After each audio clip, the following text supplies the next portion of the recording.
몇 개의 종합이하고 가득 찬 것 같아요. 할렐루야. 네. 자, 오늘 이렇게까지 여러분들이 정말 믿음으로 소망 중에 인내하며 기다려 왔습니다. 우리 오늘 유한 목사 선교사로 미국에 파송 받는 목사님께서 처음 설교할 때와 이제 지금까지 우리가 인내하며 기다린 보람이 있는 줄로 믿습니다. 또한 두 번째, 저도 우리 교회가 큰 쌓여 있는 교회도 아니고 1부, 2부, 3부, 4부 예배 드리는 것도 아닌데 저도 내려놓음이 있었습니다. 무슨 말인가 모르면 집에 가서 생각해 보시면 돼요. 내려놓음이 있었어요. 상당히 한 22년 동안 설교만 해왔는데 예배 시간 밑에 가서 설교를 들으려고 하니까 좀 멀쩡할 때가 없지 않아 있어요. 그럼에도 불구하고 저도 인내했습니다. 그런 정체성의 혼란도 있었어요. 그래서 제가 선배 목사님한테 진경도님한테 여쭤봤어요. 목사님, 주일날 낮 예배 메인 월십 처치에 동행하는 목사를 설교를 시키는데 어떻습니까? 하니까 그 목사님이 하는 말이 한마디로 딱 잘라서 담임 목사 직무유기다 라고 했습니다. 그 말을 듣고 저는 성령님께 나아갔어요. 성령님 기도하는 가운데 성령님께서 너는 앞으로 귀한 종들을 훈련시켜서 성령이 원하는 자들로 세워와 성령 사역자로 세우기 위해서는 너가 뼈를 깎는, 너도 훈련을 하고 직무주기가 아니라 또 하나의 심령 주의 종들을 세우는 일이다. 할렐루야. 그런 가운데 그대로 그분 만날 때 인사만 하고 말았어요. 이제 그런 가운데 2015년 14년 말 정도는 우리 김 목사님이 외국 가는 소망이 식어졌더라. 선생님께서 매달 한 번씩 받는 안수와 매달 따라 주일 오후 받는 안수를 통하여서 성령께서 강하게 책망을 하시며 비전을 하라하셨어요. 그러다 불구하고 그런 가운데 2015년 보니까 이제 소원, 비전 정말 2015년 이뤄달라고 믿음으로 기도를 드리고 물질을 준비했어요. 할렐루야. 이 해가 가기 전에.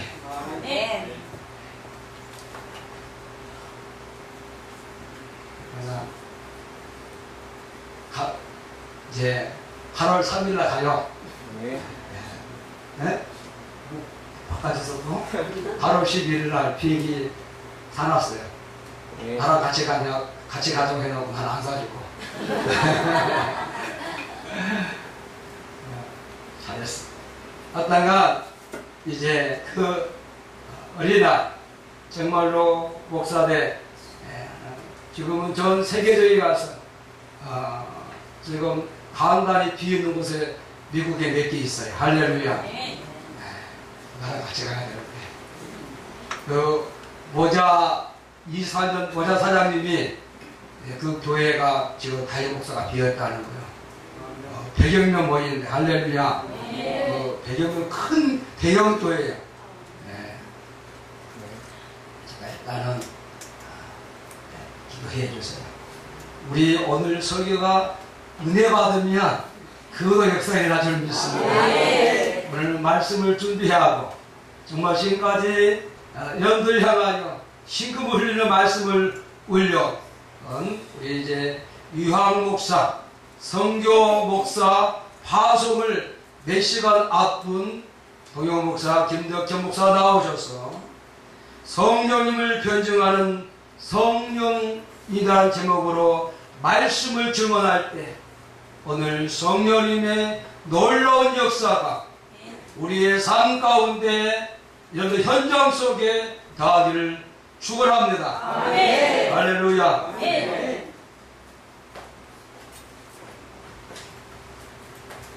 서로 인사하겠습니다. 당신을 만나서 반갑습니다. 인사하겠습니다.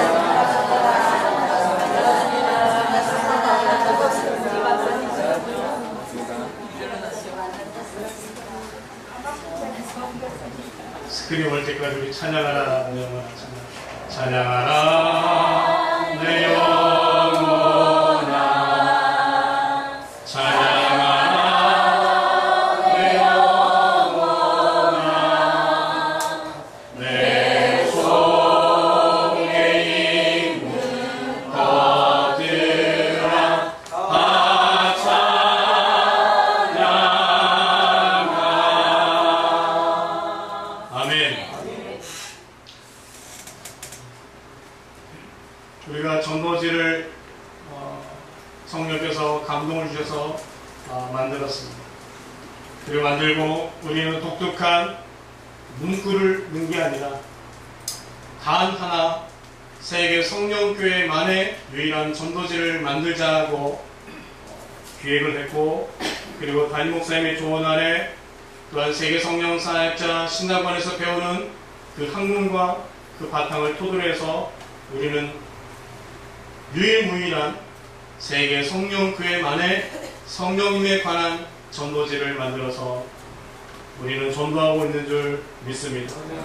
그 중에 보게 되어지면 예수님이 오신 이유를 5가지로 구체적으로 말씀해 놓았습니다. 첫 번째는 율법을 완성시키신 것이고, 두 번째는 대속물로 주기 위함이고, 세 번째는 죽은 영이 사는 인생, 영원히 사는 영생을 주기 위해서 예수님이 오셨고, 마귀를 멸하시기 위해서 예수님이 오셨고, 끝으로는 성령을 보내기 위해서 예수님이 오셨다라고 우리는 표현한 줄 믿습니다. 성령이 우리에게 오신 이유는 유익을 주기 위한 줄 우리는 알고 있습니다. 성령을 받는 것은 유익이지 고통이나 아픔이나 공고나 핍박이나 안 되게 하는 것이 아닙니다. 예수님이 가난한 자에게 복음을, 포로된 자에게 자유를, 눈먼 자에게 다시 보게 함을, 눌린 자에게 자유케 하였다고 누가복음 4장 18절에 말하고 있음을 믿는다면, 예수님께서 십자가에 달려 돌아가시 전에 유언적으로 하는 말이 유익함이라는 것을 우리는 성경을 통해서, 또한 요한복음 14장부터 17장을 통해서 우리는 알고 있습니다. 성령을 인정하는 것, 성령님과 함께하는 것을 피하는 것이 있을 수가 없습니다. 그런데 여전히 곳곳에서는 성령을 기피하고 외면하고 멀리하는 것이 많습니다. 많은 교회에서 그렇게 얘기합니다. 예수 믿으면 되지. 예수 믿으면 천국 가지. 맞습니다. 예수 믿으면 천국 가는 것이 맞습니다. 노력과 지식과 돈과 명예로 가는 것이 아니라 하박국 2장 4절을 인용한 바울의 표현처럼 오직 의는 믿음으로 말미암아 사는 것입니다. 이것을 증거하는 분이 성령이신데, 로마서 8장 14절에 무릇 하나님의 영으로 인도함을 받는 그들은 곧 하나님의 아들이라고 말씀하면서 성령께서 친히 우리가 하나님의 자녀임을 증거하신다고 로마서 8장 16절에 더욱 확실하게 기록하고 있습니다. 예수님께서 요한복음 16장 7절의 말씀과 같이 성령님을 우리에게 보내신 것이 유익함이요 사도들이 증명하고 사역하였듯이, 오늘날도 우리들이 성령 받고 성령 안에서 살아가서 우리가 유익한 삶을 살게 하는 삼위 하나님의 전적인 사랑과 은혜임을 경험되기를 축복합니다. 오늘날 사는 저와 여러분들은 성령을 받고 성령 안에 충만한 신앙인들, 더 나아가 성령인들이 되어야 할 것입니다. 미래학자 최윤식 박사님이라는 분이 2040 한국교회 미래지도 2라는 책을 발간하면서 이렇게 표현해주고 있습니다. 그의 말이 이렇습니다. 하나님은 이스라엘 백성을 징계하실 때 기근 칼, 연병이나 전쟁을 사용하셨다. 지금은 다르다. 전쟁이나 기근은 수천 년 전의 만큼 강력한 징계가 아니다. 인간의 대응력이 향상되었기 때문이다. 전쟁도 아니다. 핵이나 생화학 무기와 같은 대규모 살상 무기 때문에 세계 전쟁은 곧 지구의 멸망이다. 자본주의 시대의 가장 무서운 칼은 돈이다. 경제다. 하나님이 한국교회를 징계하기 위해 칼을 드신다면, 깨닫고 돌이키도록 막대기를 드신다면 가장 무서운 것이 경제 위기다. 라고 하면서 다시 언급하기를 필자가 진단하기에 한국교회 위기의 진원은 외부적으로는 상황의 변화이고 내부적으로는 교회의 다움이 상실이다. 그래서 근본 해법도 이 둘을 해결하는 데서 찾아야 한다고 생각한다. 교회의 다움은 본질로 돌아가는 것이고 시대가 변해도 변해서는 안 된다. 교회가 세상에 물들지 않아야 한다고 할 때 바로 이 부분을 두고 하는 말이다. 라고 미래학자 최윤식 박사님이 그렇게 설명을 하고 있습니다. 최윤식 박사님이 앞으로의 한국교회는 교회의 다움의 상실이라는 사사기 21장 25절의 말씀과 같이 이스라엘이 왕이 없으므로 자기의 소견에 옳은 대로 믿는 자들이 많기 때문이다라고 진단하였습니다. 진정한 교회다움, 그게 무엇일까요? 그것은 오늘 본문에서 말씀하는 것처럼 너의 창조자를 기억하는 것, 예수님께서 하신 말씀을 기억하여 순종하는 것이 아닐까 합니다. 교회가 본질로 돌아가고 세상에 물들지 않을 방법은 여러분이 잘 아는 방법처럼 성경으로 돌아가는 것이 맞을까요? 그렇지는 않습니다. 방법이 아니라 누가 했느냐를 아는 것입니다. 전도서 12장 말씀에는 방법을 얘기해 주는 것이 아니라 누군가를 말해주고 있다는 사실에 주목하길 축복합니다. 저는 신학교를 23살 때 갔습니다. 담임 목사님께서 그 전에 오셔서 신방 오셔서 상계동에 살 때 저녁에 오셔서 안수기도 하면서 말씀을 주시면서 너 군대 면제되겠다. 너 신학교에 가겠다. 그렇게 말씀하셨는데 1년 뒤에 그대로 된 줄 믿습니다. 그리고 신학교를 갔어요.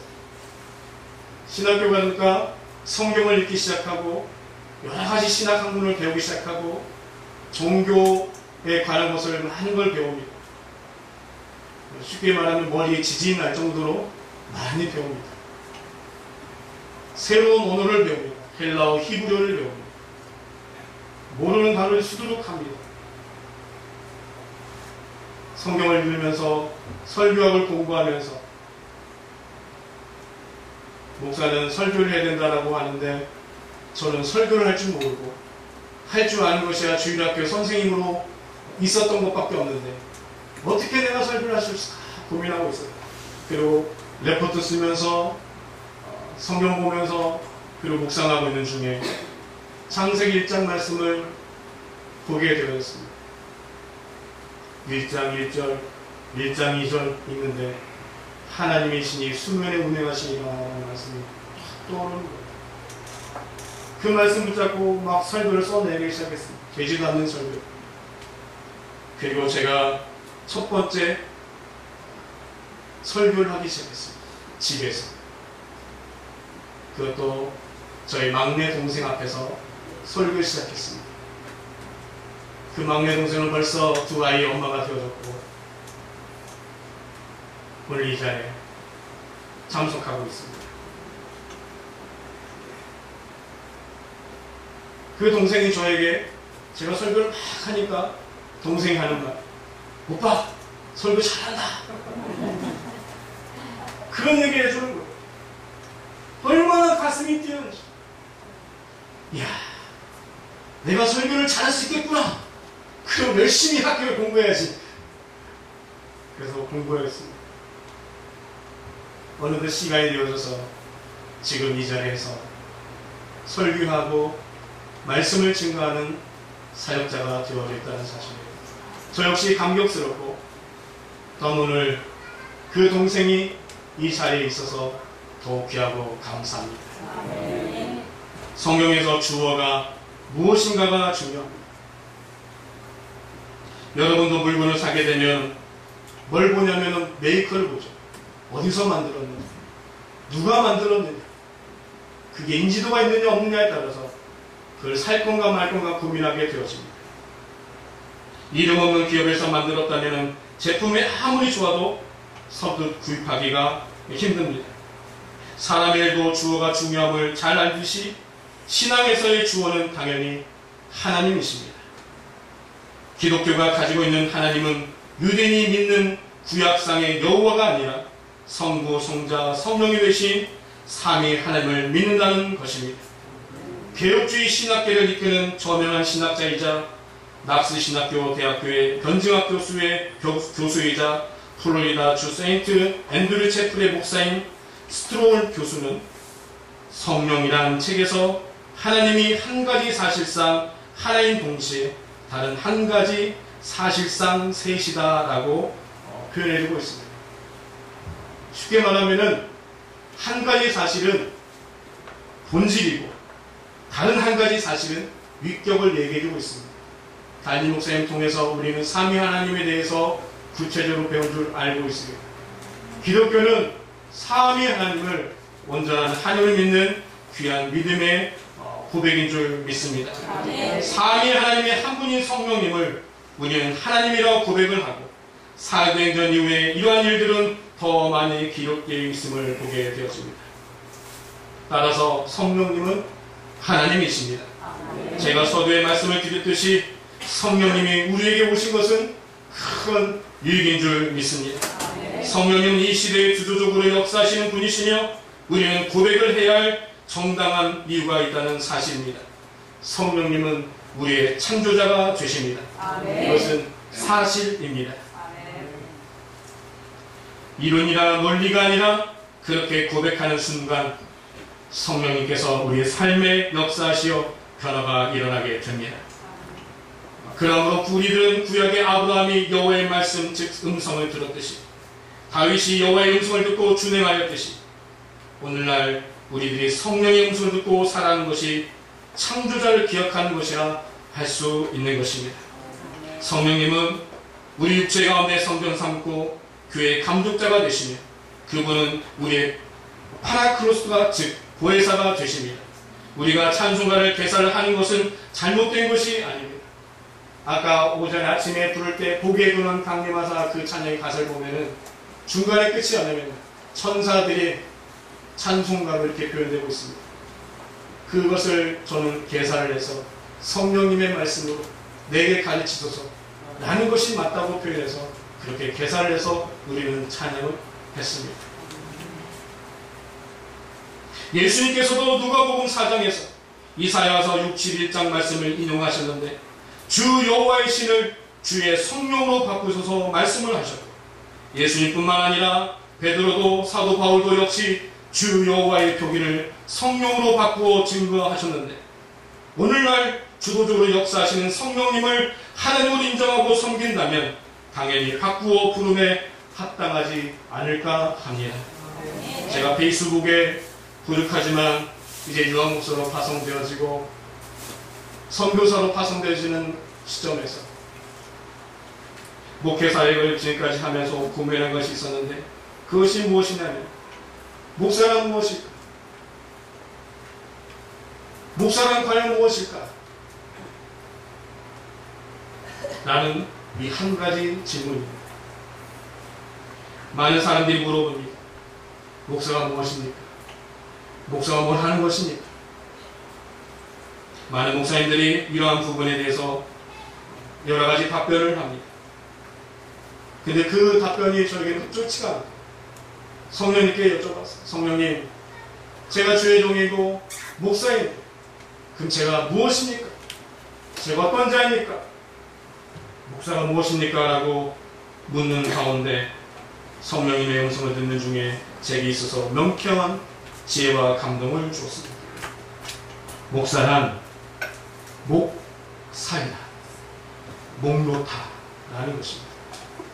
목사란 목은 라이프, 삶, 생명입니다.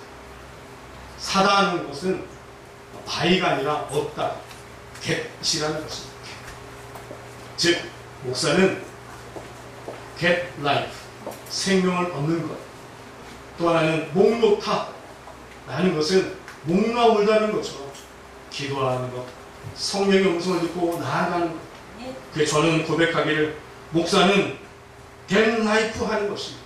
성령의 음성을 듣고 순종하는 것이다 라고 페이스북에다가 저의 목사의 소신을 적어 놓았습니다.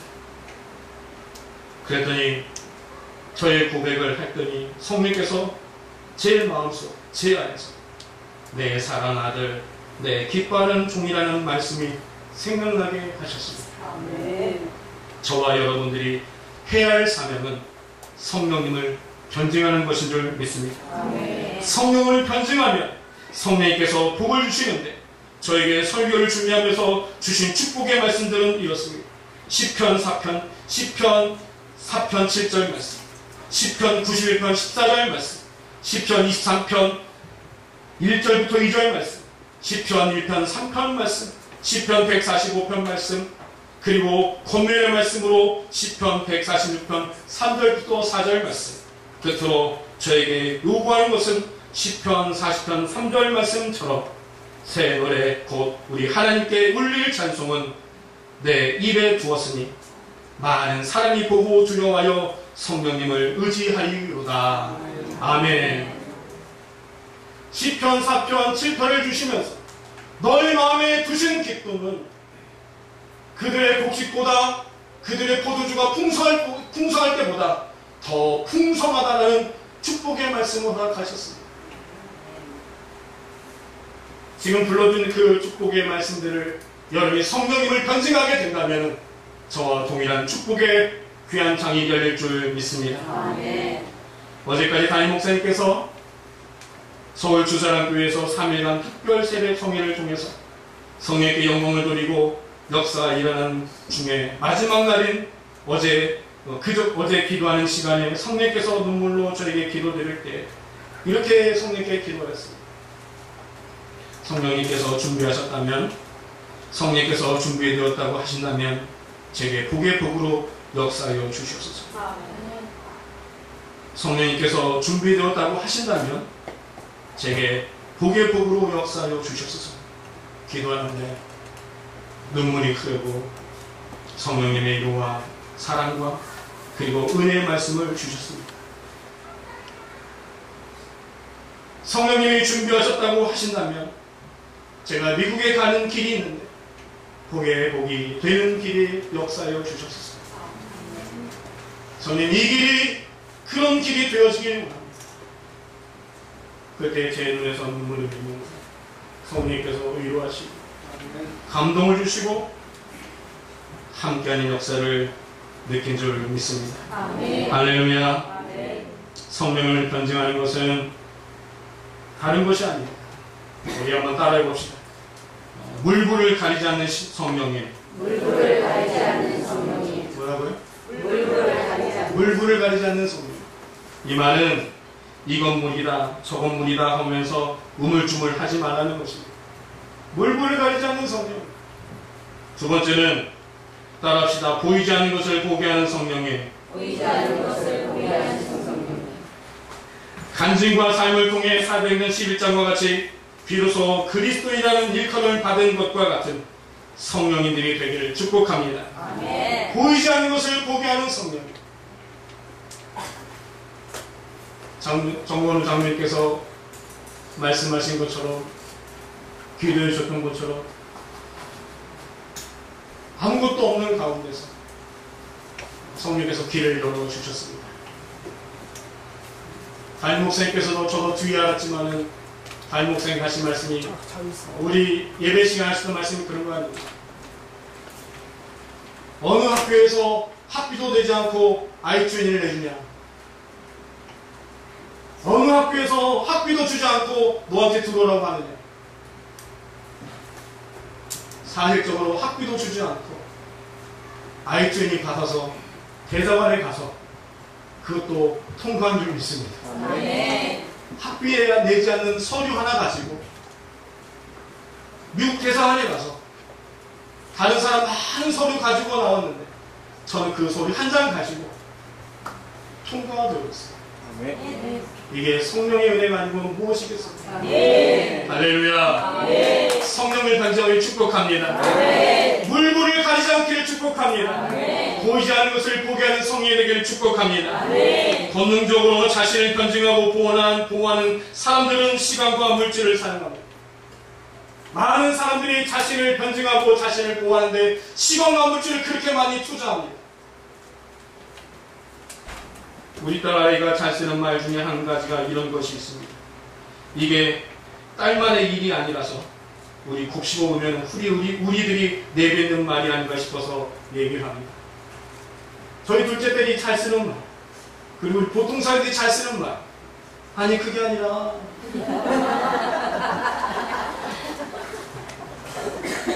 뭘 하면은 아니 그게 아니라 성령의 변증을 축복합니다. 아니 그게 아니라는 말을 빼시길 바랍니다. 자신을 변증하기보다 성령을 변증하는 저와 우리가 되기를 성령 안에서 예수님 이름으로 간절히 축복합니다. 기도하겠습니다. 성령님, 그렇습니다. 우리의 삶은 성령을 변증하는 삶인 줄 믿습니다. 세계 성령교회 성도들은 성령을 변증할 때 성령께서 큰 역사를 이룬 줄 믿습니다. 성령님으로서 성령을 변증하는 삶을 삶으로써 물불을 가리지 않게 하여 주시고 보이지 않는 것을 보게 하는 성령님의 삶을 통해서 너의 창조자를 기억하신 말씀도 기억하여서 우리가 누구를 의지하고 누구를 따라야 할지를 고민하며 나아가는 다짐하는 우리 모든 이들이 되도록 역사하여 주소서. 감사드리며 우리 주 예수 그리스도의 이름으로 기도하옵나이다. 아멘.